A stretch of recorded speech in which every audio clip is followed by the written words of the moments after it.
Well, hi everyone.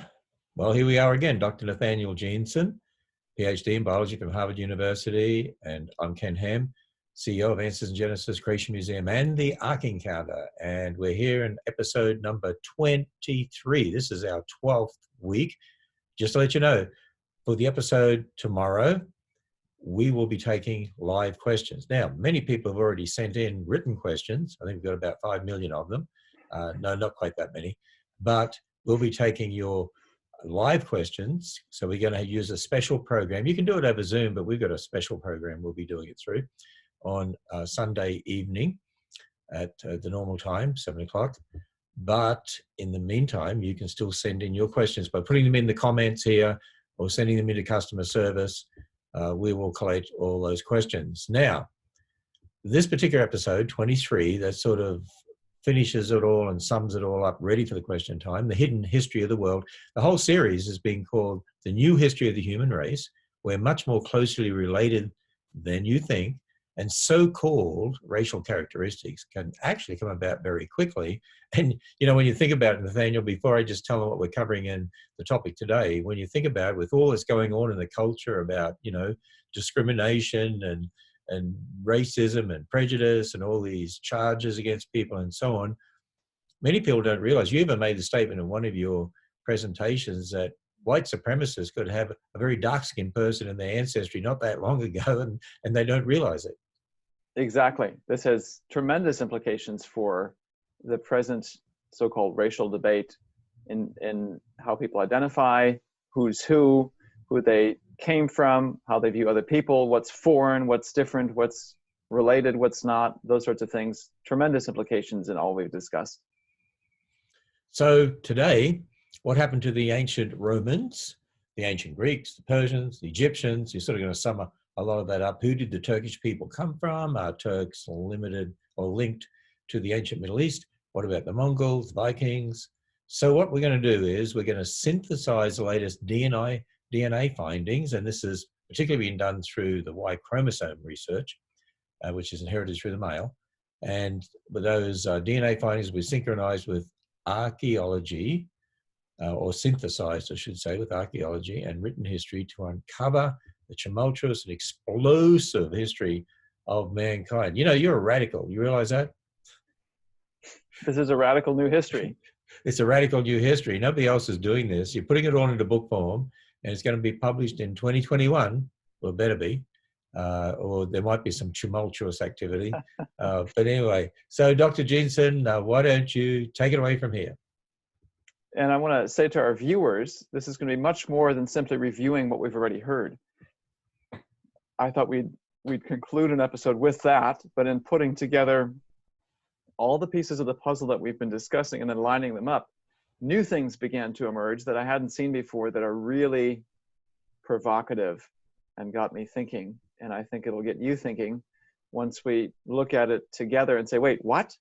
No way. So without further ado, let's jump into what I'm calling in this episode, the hidden history of the world, which, what have we been doing this whole time? Tracing the rise and fall of civilizations of peoples through the DNA of their descendants. We've started with people in the present, the DNA, the people who've survived thousands of years of history, looked at the connections among them, and marched backwards in time to see the connections between us and these ancient cultures. Can we identify them, overlay them?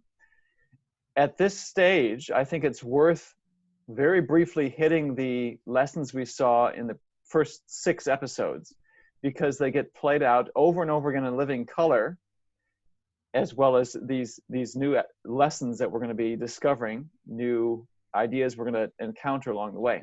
Episode 1 was the history of human population growth, the idea that we all come from somebody, but go back just a few hundred years and there's a lot fewer somebodies to come from, a lot fewer somebodies for people to marry than today. And so this has implications for who's related to whom. This is going to show up in a big way at the earliest stages of human history. That's episode 1. Episode 2 was simply doing the math of our family trees. My family tree, your family tree.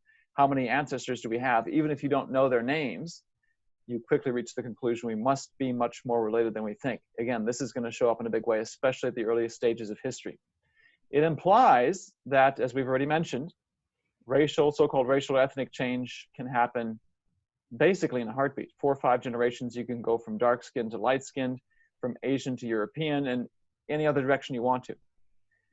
You combine that with episode 4, the math of human reproductive rates, or I should say slight differences in human reproductive rates, and you can have one people group completely dominate another in ways you wouldn't detect apart from genetics. You can have, in theory, most Europeans be the descendants of dark-skinned peoples in the recent past, or vice versa in Africa, and not know it until you do the DNA. You have to see episode 4 for those details.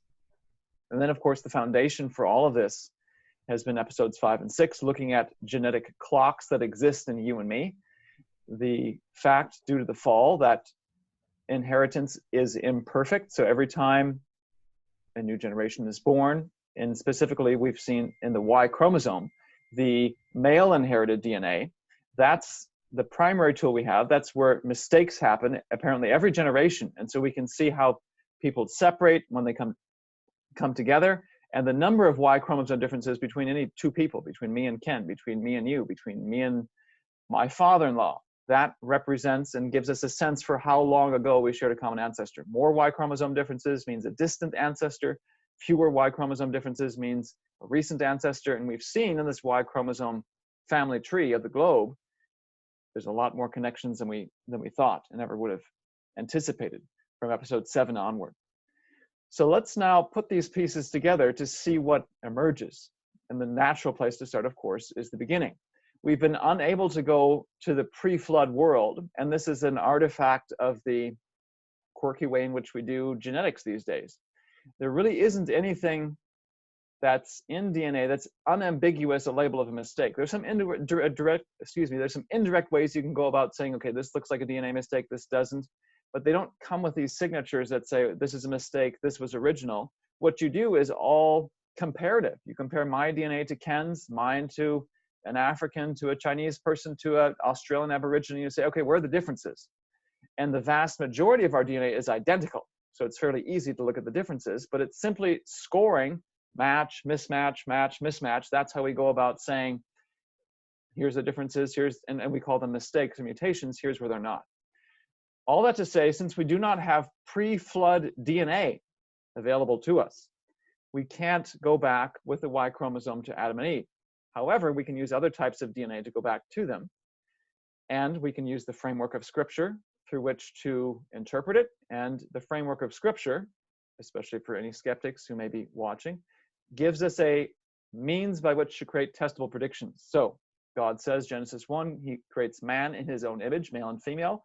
These two people, not derived from ape-like creatures, created by divine fiat, Adam from the dust and Eve from his side, are the fountainhead of the human race. And I didn't spend time in this series on this, but I did spend an hour and a half with Simon Turpin from Answers in Genesis UK Europe a few weeks ago. This is on YouTube, I think also on Answers TV. Just look up, was Adam the first human being? And we go into understandable detail, get into the weeds, but in an understandable way, the arguments people have been advancing, especially recently, against this idea. So if you've been involved in this debate, you've probably heard people talk about, well, genetics discounts the idea of Adam and Eve. There's been some prominent theistic evolutionists who've denied the existence of a literal Adam and Eve, and they've done so based on genetics, and they've become rather popular in this argument. It's penetrated seminaries and so forth. So in this episode with Simon Turpin, not part of this series, it's a standalone. Again, on YouTube, you see the title here on the screen, as well as, I think, on Answers TV, was Adam the first human being? We go through what does the genetics actually say, and what you'll find is a profound genetic confirmation of exactly what the Bible teaches. God created them perfect, without sin, and I would argue, without any mutations. And that, of course, tragically changed when they disobeyed God's command, rejected his authority, his rulership, rejected the perfect world in which he created them to live, and decided to do things their way. And the rest is history. Sad history. Brought death, sin into the world. Adam's descendants, all of us, are now sinners by inheritance and by choice. And this, to me, is then when the DNA clock starts, the sad marking off of the history since perfection. At this point, all of Adam's descendants, from my view, begin to inherit imperfect copies of the perfect Y chromosome God created in Adam. His male descendants begin to have their DNA corrupted, and that process has continued now for 6,000 years. Corruption, though, wasn't just physical, it was also spiritual, and it grew to such an extent that God had to judge the entire planet in the flood. So this is the third C, creation, corruption, catastrophe. And the only survivors were the 8 people on board the ark, 4 men, 4 women. I'm showing the men because we're looking at the Y chromosome again, the paternally inherited DNA. Noah has 3 boys, and Genesis 9 says, from these 3, Shem, Ham, and Japheth, the whole earth was repopulated.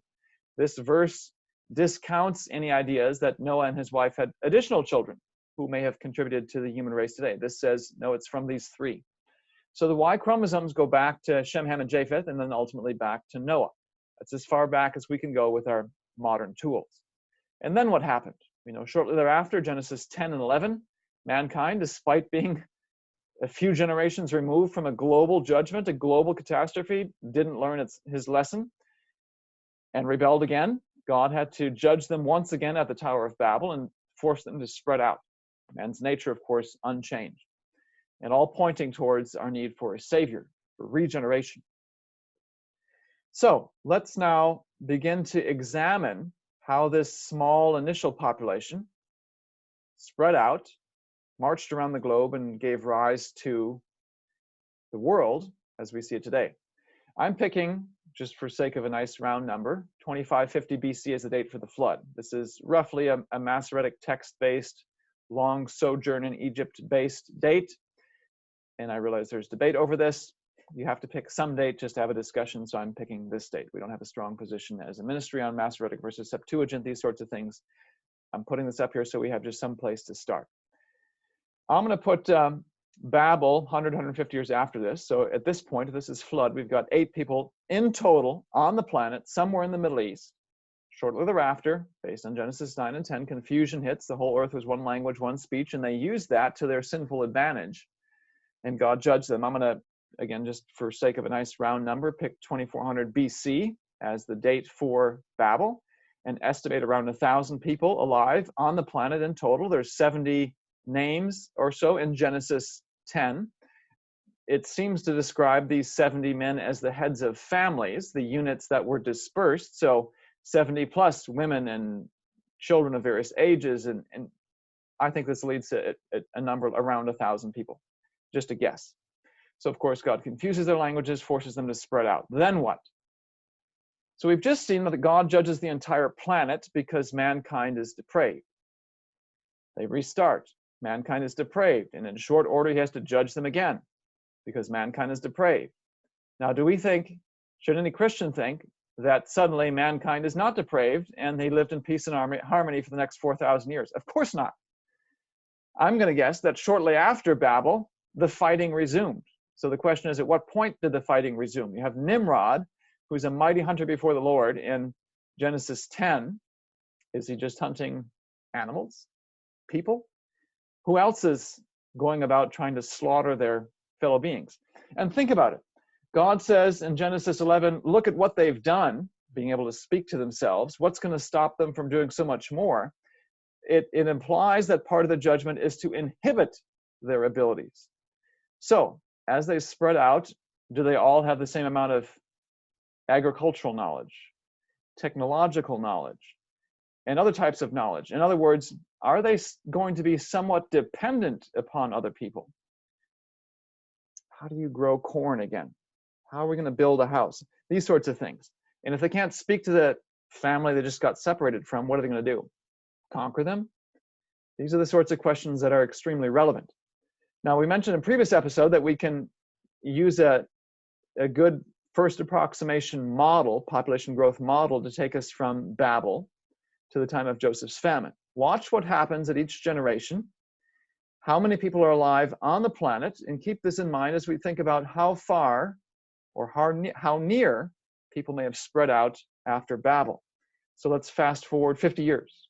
Using this model, there's 2,300 people alive on the planet. And now we're going to go in increments of 25 years. Now, I realize this is a good approximation for today's generations. People lived longer back then, but it still is a nice time point at which to take a snapshot and see what the globe looked like. So 2325 BC, there's 4,200 people. 25 years later, 7,800. 25 years later, 14,000. Then 26,000, 48,000, 88,000, 161,000, 294,000. You see how this is growing. 538,000. And actually, let me back up for a sec. This is probably the time at which Abraham was born. World population is small relative to today. Now we'll fast forward again, generation by generation. 161,000, 294,000, 538, 983. And finally, 3-4 centuries after Babel, do we finally cross the 1 million person mark. 3.3 million in 2050 BC. 2025, we got 6 million people. This may have been around the time when Jacob was born. And you think about the comments in scripture about how the descendants of Abraham being a small people when God chose them. Think about Jacob and his family relative to the rest of the world. 2000 BC, 11 million people. And then 100 years later, which is approximately the date for Joseph's famine, about 17 million. And I said in a previous episode, there were about 5 to 10 million men. Here's the approximate number of estimated total people, men and women. How far did they go? And who were they?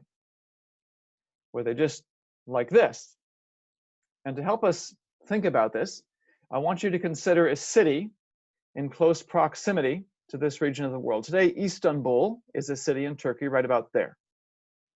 Istanbul has a population today of 14 million people. One city has 14 million people. I realize it's that large because of modern technology and such. But this is how big it is today. And just a few million people more was the total world population at that time. How far do they go?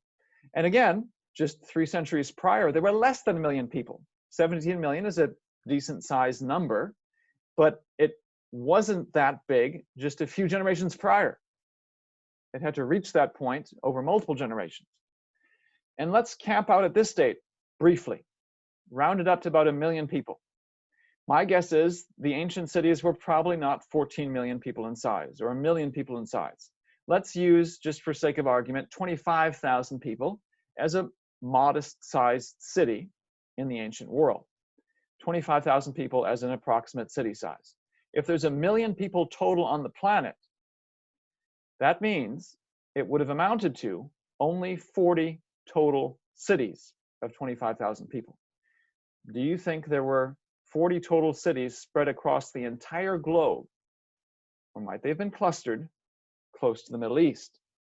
17 million people around the time of Joseph's famine, which brings us to the next sea caravan, people coming to Egypt.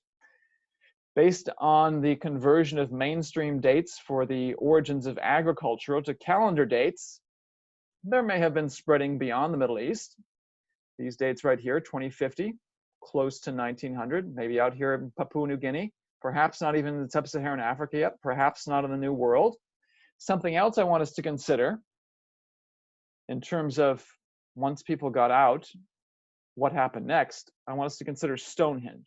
There's some really intriguing things, mainstream science says, that take on new significance when we convert their dates to the biblical timescale. So Stonehenge, some of you watching in the UK might have visited there. Others elsewhere may have done so as well if you've gone to the UK.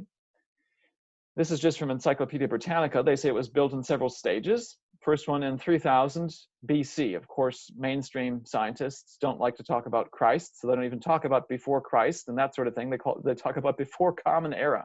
So this is a quote from the encyclopedia, mainstream encyclopedia, BCE. So 3000 BC, they say, is the first stage. Then they say the second stage for Stonehenge was 2640 or so BC. And here's what they say about the gap between those two dates. Except for human burials, there's no evidence of activity between Stonehenge's first and second stages of construction. What does that mean? Well, let's convert these dates to calendar dates. We know how to do it based on what we've discussed in previous episodes, the most recent 2 episodes. We've got this blue conversion curve. Here, on this axis here are the evolutionary BC dates. I've given them as positive numbers just to make the graph easier to follow. And these negative numbers here also represent BC dates, but they're in the context of the young Earth timescale. And to convert an evolutionary BC date to a young Earth date, You just draw a horizontal line over and see where it intersects one of these two blue lines. And because of a little bit of uncertainty, again, we're talking 50, 100 years in the biblical chronology, as well as uncertainty in my biological calculations. And there's always uncertainty in biology. That's why we have to do statistics. You can do this conversion. So this 3000 BC date is somewhere between 2050 BC and 1650 BC, with an average that falls right around these tannish lines. These three tan lines represent the approximate range for the date of Joseph's famine. These tan lines out here represent the approximate dates for the flood. So 3000 BC puts you around the time of Joseph's famine for the first stage. Again, if you just take the average, it's about 1850, which put it after the famine, but you can see it's around there.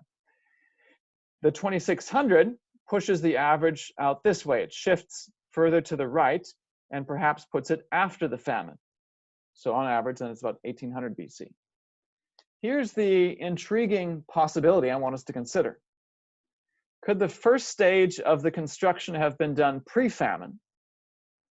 And the famine hits, they march back to Egypt, survive, march back out and continue. Could this be an echo of the famine? That's worth considering and exploring further. The bigger point I want to make is how much dynamic activity was going on at these earliest stages. I think we've all been conditioned to think in evolutionary terms where people arise in a particular area, they sit there and do nothing for indefinite, long periods of time. Eventually in the modern era, they begin moving, but they're basically sedentary and dumb. That's the default we've grown up with. But they're making pyramids, they're building Stonehenge. They're not by any means dumb. You look at how smart they were pre-flood. Look how smart Noah was to build the ark. Now, Babel was, part of the Babel judgment was to inhibit their technological abilities. Look at what they're doing. God says, let's confuse our languages to stop that. Yet they're still going to retain intelligence. So what's to stop them from going out, coming back, being very dynamic in their movements, going out to Papua New Guinea, coming back? As we think about how far or how near they may have gone, let's make sure we're not thinking about this in evolutionary terms. These aren't dumb people. If they can move out quickly, why can't they move back? So if there's anything in your mind that says, well, I can't swallow the idea that people come back to Egypt. Well, if Scripture says so, that should be our final answer. And if there's a question of plausibility in your mind, let's begin to rethink and restructure our thinking in Bible-based terms and in light of the intelligence of the people back then. I don't see any reason to think that they should not have gone out and back and out and back in some sort of dynamic way. These aren't dumb people. If you look at state formation, which again I think is a marker of a relative marker of population size, you're going to have enough of a population size to say, let's have a ruler. Enough of a quorum of people to say, well, let's make this guy our leader, or for him to take charge. Those civilizations that arise the earliest are in closest geographic proximity to Egypt. And those that arise later, i.e. post Joseph's famine date, are at the more far-flung reaches. So this to me suggests there may not have been anyone in any concentration in the Americas prior to the famine. And this type of map may have represented the world at that time, just clustered around the Middle East. And after the famine, then spreading out. The Ice Age is going to have an impact on this, depending on your model of the Ice Age. I've talked to Mike Ord, and he describes, and Larry Vardaman and such, and weather patterns may affect migration routes, may limit migration routes. All of this is at play. Very dynamic point in history. What adds to this dynamic nature is another issue we've discussed, conquest. And again, this is primarily a biblical point. We've looked at the history of Israel. Israel itself is a sad, tumultuous history of conquest, mixing, transport to other lands, and so forth. And if this is true for God's chosen people, who've got strong religious reasons to maintain their group, how much more would this be true, conquest that is, for other nations who don't have such strong religious, cultural reasons to maintain their group nature? And again, we're talking about a time in history that's shortly removed from the flood, shortly removed from Babel, to profound examples of the necessity of God's judgment on depraved human hearts. Why would it be any different back then? So now I want to think about anew the question of when did conquest resume? So if they're working together at Babel, God confuses and frustrates their designs. When does the fighting start again? Here? Here? Here? Does one family group decide to go try to wipe out the others? And if they do, that's the end of the line. One group decides, well, they've got something we want. Let's go kill them. What's to stop them? Where's the standing armies to resist them?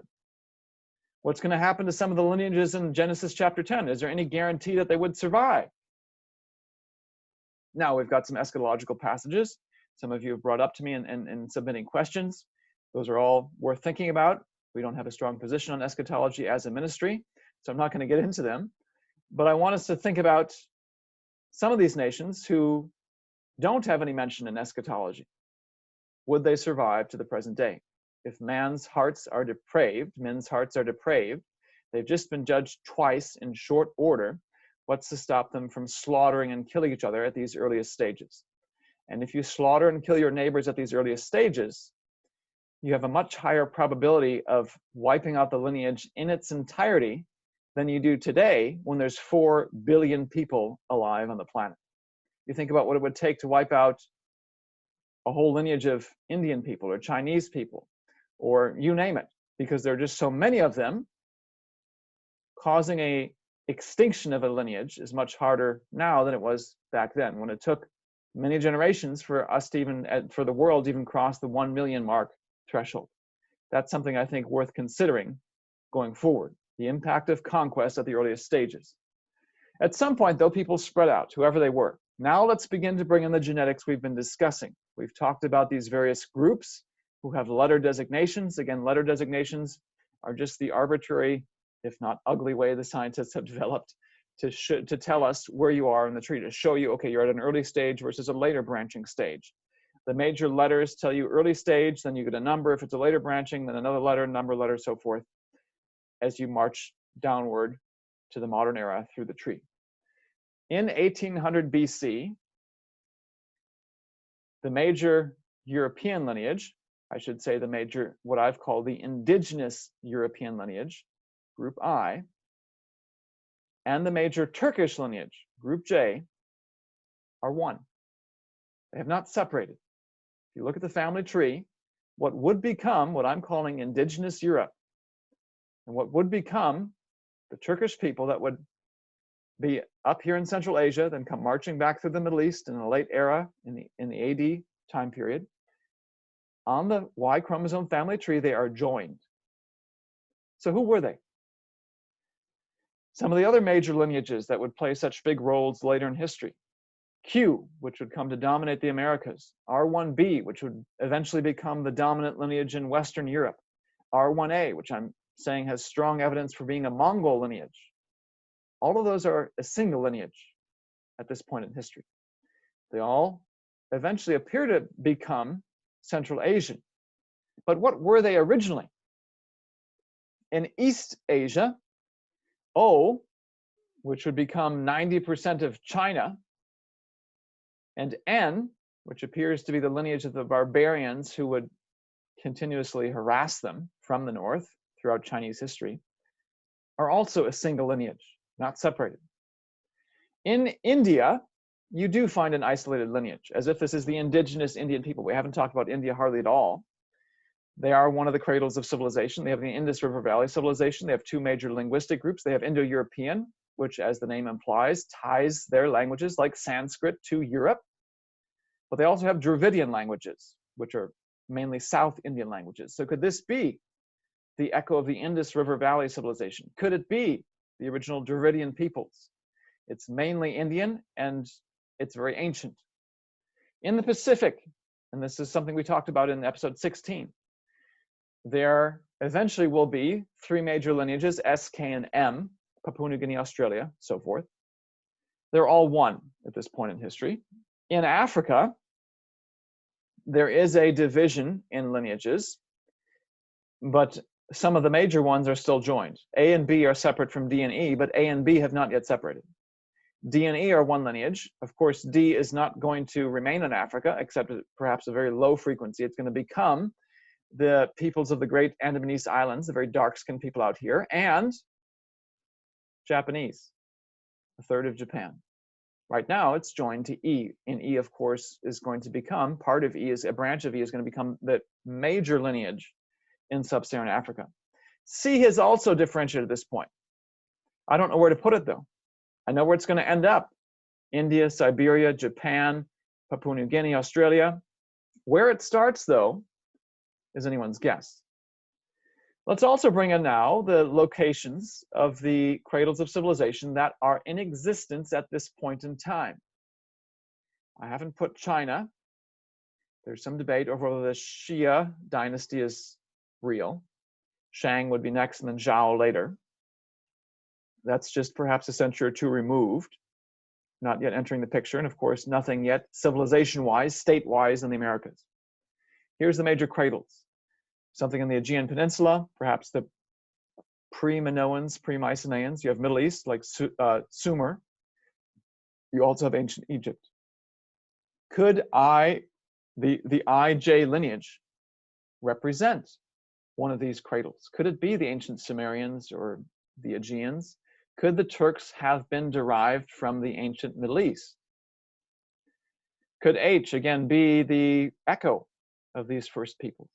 Could A or B or D or E be one of these original Egyptian lineages? What about these places where there aren't states yet, but there apparently will be or become some of these major lineages, like Central Asia and Papua New Guinea? And of course, there's the question of where C belongs and what's going on in the Americas.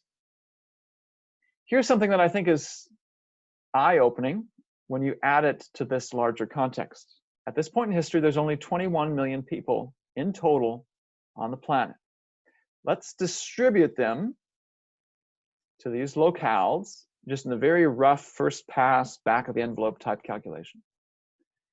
I'm going to put 2 million people out here in East Asia, 4 million people down here in India, because there's already a cradle of civilization, 4 million in the Middle East, 4 million in Egypt, 4 million in beginnings of Europe, 2 million up here in Central Asia, 500,000 in Africa, 500,000 down here, and maybe there's no one out here yet of any significance. What's the chance at this early stage of history that it would have been hard to distinguish the Europeans from the Sumerians if they're part of an economic network? They're engaging in trade, marriage, plunder. How easy or difficult would it be to distinguish their genetic lines when there's so few people alive in total? Could the IJ lineage have any connection to these ancient civilizations? Is that the reason they're joined? Because there was mixing. That's 1800 BC. Let's fast forward 300 years to see how the picture changes and the story of humanity emerges. At this point now, D and E have separated. D may well be, at this stage, over in the great Andamanese Islands. I'm going to move E up here for reasons that'll become clearer later. The AB lineage may be now pushed down into more of sub-Saharan Africa. If you look at mainstream accounts of the globe at this point, I've converted their 2000 BC date to 1500. In blue are the places they say you can see evidence for state formation, civilization. Egypt, Mesopotamia, Indus River Valley, and here in South America, so the Pacific coast. Here's the map again, 55 million people in total. I'm going to show you a population density map along with my rough back of the envelope calculations, trying to take this number and divvy it up. Again, as is true, it seems, throughout most of history, lots of people in India, concentration in Eastern Asia, some in Japan, some in Europe, some Middle East, not so many in sub-Saharan Africa. Historically, sub-Saharan Africa has not been a terribly population-dense region. There's concentrations here in Central America. Again, thinking about connections or differences among peoples, how hard would it have been to join the lineages of the first Europeans and the Middle Easterners? They're in close proximity, and the numbers aren't that big. Distributed among these lineages again, 8 million, 16 down here, 16 down here, and these Indian lineages tend to be fairly isolated. If you looked at the genetic history of India, there's lots of people coming in, not so many coming out. Has a lot to do, I think, with their geography. 16 million here. The only joinings you really see are between N and O. People out here, people out here. Fast forward another 500 years. What changes? At this point, finally, I and J are separated. Now, this is still pre-Roman civilization, pre-Alexander the Great, pre-Persia. At this point, 1000 BC is roughly the monarchy of Israel. David, Solomon, and so forth. Egypt, of course, is present. You can think about some of these other ancient, major Middle Eastern civilizations. Are they reflected in I and J? Could the modern Turkish lineage have its roots in the Middle East? Could the Sumerians have become the Turkish people? Could some of these lineages up here have had their roots in the Middle East, and that the civilizations collapsed and they were pushed out this way? These are all questions to consider, questions the family tree forces us to consider. At this point, A and B have also separated, which again are dominant in the Click-speaking peoples and the very dark-skinned Sudanese. N and O have separated. You have, at this point, the Zhou dynasty, and you can see it spelled various ways. Of course, it's a Chinese term, Z-H-O-U, in China.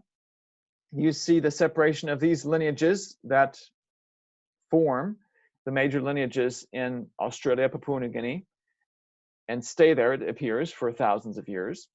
If we superimpose the cradles of civilization, here they are again, Middle East, we finally have something in China and something happening in Central America. We still do not yet know what this ancient genetic lineage is, and future genetic studies will have to elucidate it. Just to give you a sense for the mainstream map of how this all appears, again, civilization concentrated here and here. We're not talking about much more of the map, even though there's a lot of geography on this map, because there aren't that many people there. When you think about history from the perspective of peoples, and I'm going to reorient this map because I've been looking at the genetic lineages in this orientation, this is how it plays out. And again, if you think of it in terms of absolute numbers, 69 million people total on average, rough approximation of 1000 BC, put 20 million there, 20 million there, distribute a few down here and here, 10 million in Middle East, 10 million in Europe. How hard could it be to join these lineages? Yes, I and J have separated. What are they? Who are they? And how many of these ancient peoples became very different modern ones? We've seen in the recent era just how transformed Europe itself has become through R1b, R1a, and all these other lineages that don't look like they're indigenous European. They've come from somewhere else. Why wouldn't that same rule apply at the earliest stages of human history? So here's these numbers superimposed once again in the context of these ancient lineages. 2 million down here where these lineages are, 5 million over here where we still don't know what the first American lineage was, 20 million out here in Asia, 20 million in India, 2 million in Africa, 10 million Europe and Middle East. What's going on up here in Central Asia? That's 1000 BC. Fast forward another 500 years. What's changed? What's going on? At this point, D is probably now in Japan. In Central Asia, Q has separated from the R1b, R1a lineage, but the R1b, R1a are still one at this stage of history. In Africa, E has separated into E1b, 1b, and E1b, 1a. It's an ugly mouthful, sorry. This will become much of North Africa. This will become much of Sub-Saharan Africa. And my guess is this will eventually become the Arab Middle Eastern ones. So they'll go out this way and then come back through the Islamic conquests. They seem to share some connection through perhaps ancient Nubia or Egypt. What's going on there? Who do they come from? Could the Arab Muslims have their origins in Nubia or ancient Egypt? Is that what became of these ancient peoples? C has also begun to distribute itself around the globe: Siberia, India, Japan, Pacific, so forth. If you look at a mainstream map of the political realms of the globe, again, there aren't that many places where there are major states. There's activity out here in China, India, not much in Sub-Saharan Africa, not much in the Americas, not much in Central Asia. There's Scythians up here, but the major empire of the globe is this Achaemenid or Persian Empire. Who were they and what happened to them? Could they have something to do with J? Could they have arisen, fallen, and then moved into the Central Asian area and become Q or R1b, R1a. Fast forward another 500 years, no additional splits have happened in these major lineages that we see today. The political map has changed. Rome is now the dominant empire here in the Mediterranean area. Parthians are over here where the Persians were. You've got the great Han Empire in China, activity in India. And again, much of these other regions of the globe, the Americas, Africa, Sub-Saharan Africa, the Pacific, you don't see much going on. And again, the reason seems to be because there aren't that many people there. That's what seems to drive so much of human history. Where are the people? Again, I'm going to reorient the map to how I've been looking at these lineages. Africa on the left, the Americas on the right. At this point, there's 160 million people in total. So if you try to roughly divvy them up among the major population centers, China, India, Middle East, Europe, Sub-Saharan Africa, here. Now I think it begins to become harder to join these lineages. If there's 23 million people here, 23 million people there, what's it going to take? How many people have to be intermixing to have it show up as a joined Y chromosome lineage? I think there's going to be a lot of mixing that has to occur. The further you go on through history, as human populations grow, it becomes all that much more hard for these lineages to join. Now, I should mention these numbers I'm reporting are the minimum, are the average number of survivors who make it through this history. And again, these are rough estimations based on archaeological and written records. And if you consult different sources, you'll get different numbers. So keep that in mind as we talk about these. My point is, and my bigger purpose is, to show you the relative changes and just how few lived on the globe in the ancient times compared to how many 2,000 years after Babel and the flood, and the impact it has on the relationships that we see today. So that's AD 1. Again, we can ask questions. Which is the Roman lineage? Is it I? Do the ancient Middle Eastern Aegean ones become also the Roman ones? And does one group give rise to the next? We think about them as distinct.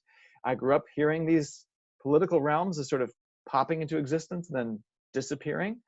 But everyone's connected.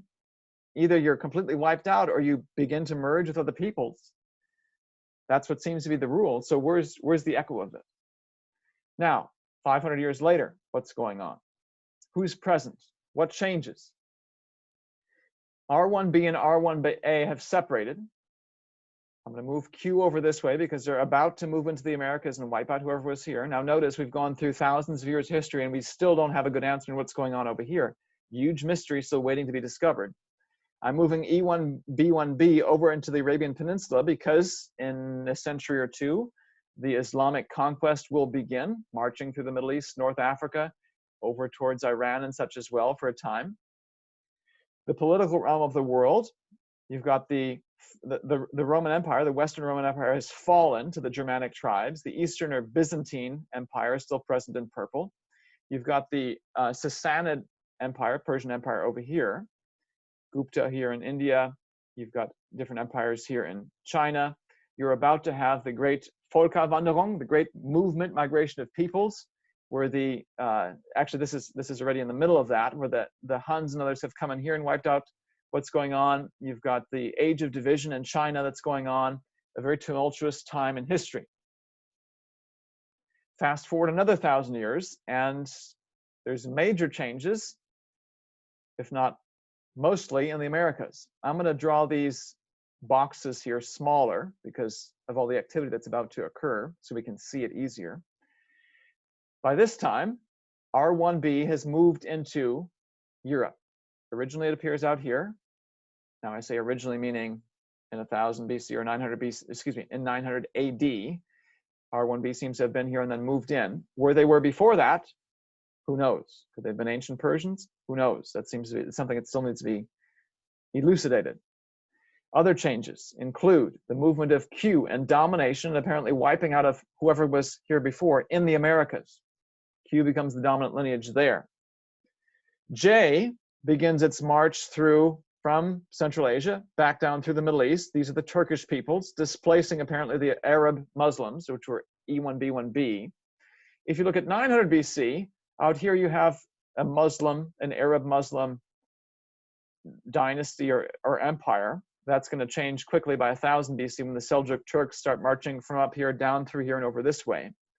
If you look at the population density of the globe, again, the major places where the peoples have been remain that way. India, China, Europe, not so much sub-Saharan Africa, not so much Australia or the Americas. That's how things are looking back then. Fast forward another 500 years, the Black Death has come and gone. It's going to have a major impact on Europe.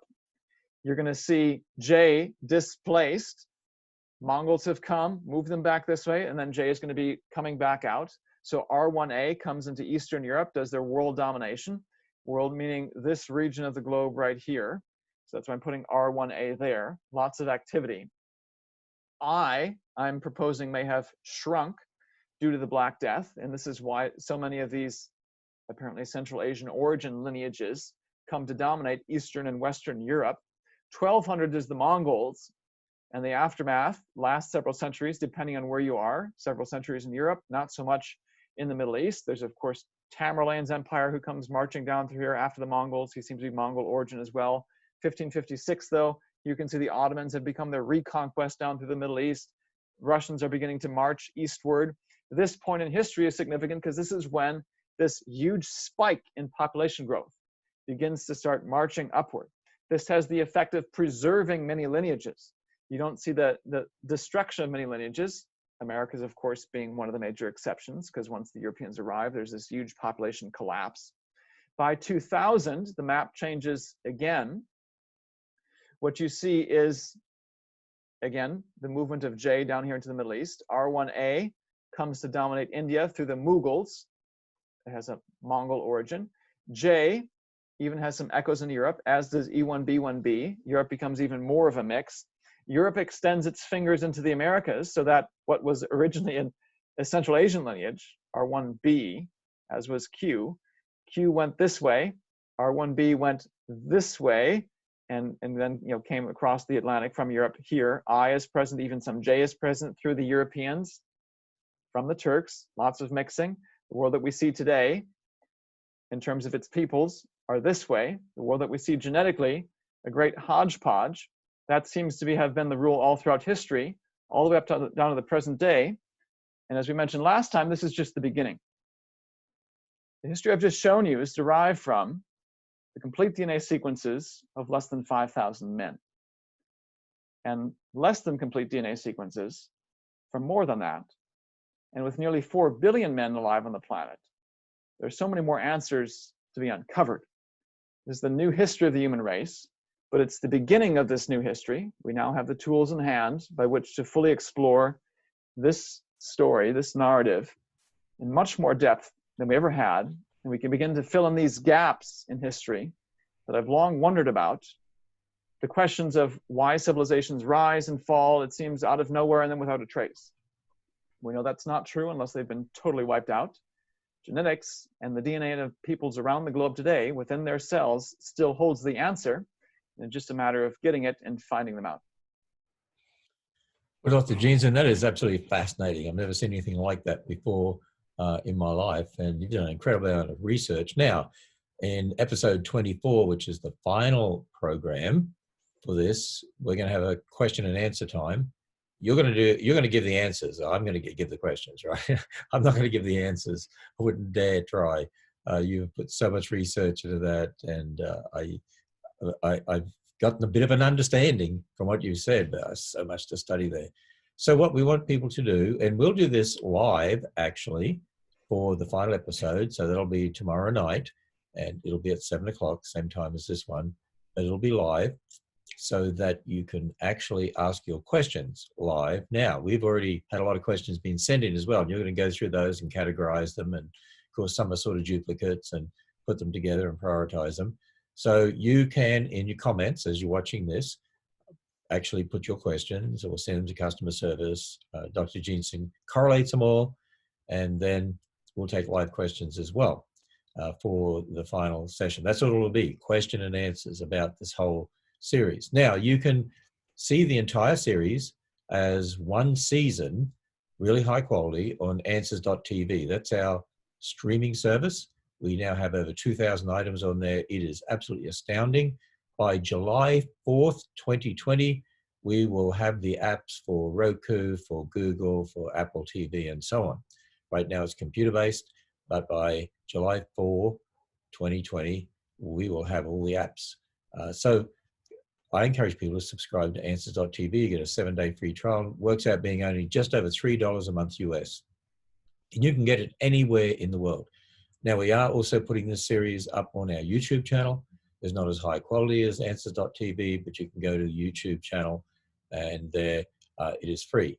But if you subscribe to answers.tv, you get everything else we do. And we will have some conferences this year that'll be streamed through answers.tv and a lot of other unique programs and creationist nature programs and science programs, biblical programs, teaching programs, music for kids, programs for kids, music from our resident artists at the Ark Encounter and other people, Living Waters, Ray Comfort, some of his material, a lot of his material actually. So it's an incredible place. Just before we go, Dr. Jeanson, you know, you have a PhD from Harvard University. I was reading a paper from Harvard University that said humans share 99.9% of their genes, which means the genetic differences among us, we think they're major, but they're really small because it means we're really closely related. And there's some other research that's been done, like with the Human Genome Project and others, that have shown that your outside appearance, the genetic differences that reflect in your outside appearance is only like 0.01% of our genes. And so even that, from that perspective, looking at overall genetics shows we're all closely related. We're all one human race, but all these different people groups. And then you've shown through the Y-chromosome research how all these different cultures and people groups can come about really quickly, in fact. And have changed multiple times throughout human history. So it does show we tend to, as people, as depraved, sinful people, major on the minors and make mountains out of molehills when the differences among us are minuscule. It's just that it's what we notice. And of course, our sinful nature capitalizes on that and decides it's reason for discrimination or elevating ourselves among others or putting other people lower than ourselves and somehow thinking one is superior than the other, when the biblical answer is we're all made in the image of God, equal before him, equally sinners, and under his just wrath, and in need of a savior. So the only races that matter are the born again one and the depraved one, or the unregenerate one. And I want to encourage all of our viewers, if they haven't done so, to be born again, to join Jesus's race. He's come to redeem for himself a new people. And these physical differences that we see, again, are minor and consequential when you look at them genetically. What matters is the state of the heart. And there we are all the same, equally under God's wrath, equally in need of a savior. And that offer is available to each one of us. And I would hope that our viewers would take that away as the most important lesson and see that this entire spiritual narrative, which is grounded in real human history, is grounded in the book, whose history provides the most important critical framework for understanding all that's transpired on our planet, and the history based on that timescale, 4,500 years being the hero of this plot, is what finally opens up and unlocks for us the history of peoples hidden away in our DNA. That is fantastic. That is excellent, Dr. Jeanson. And you know, this whole issue of racism, you know, when you build your thinking on the Bible, there's one biological race, but as you said, two spiritual races. And that's what it's all about. That's what we need looking at. Which spiritual race are you in? We actually conducted a conference in 2019, the end of 2019, on the origin of so-called races, racism, prejudice, and so on. And we have a number of different speakers, 10 programs, and they're all going to be up on answers.tv as well as many other presentations dealing with that whole issue. And even things about skin color. Skin color is probably used as one of those bases for prejudice more than just about anything else, I think. You know, black people, white people. And yet, when you understand it technically, we're all basically the same skin color. It's a pigment melanin, a couple of forms of it, but there are other pigments. But we're basically brown. There's really no true really black people and no truly white people.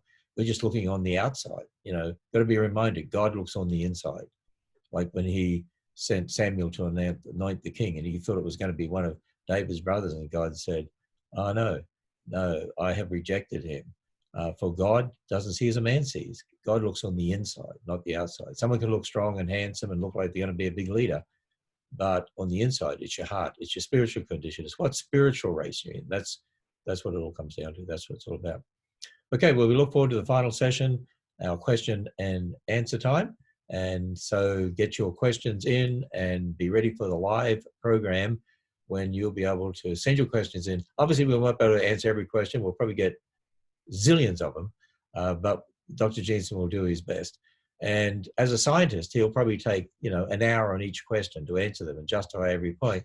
So I got to convince him not to do that and to try to dumb it down to, like a minute answer for each one. I know that's sort of like heresy for you as a scientist, Dr. Jeanson, but we'll have to figure it out. Very good. Okay, thank you.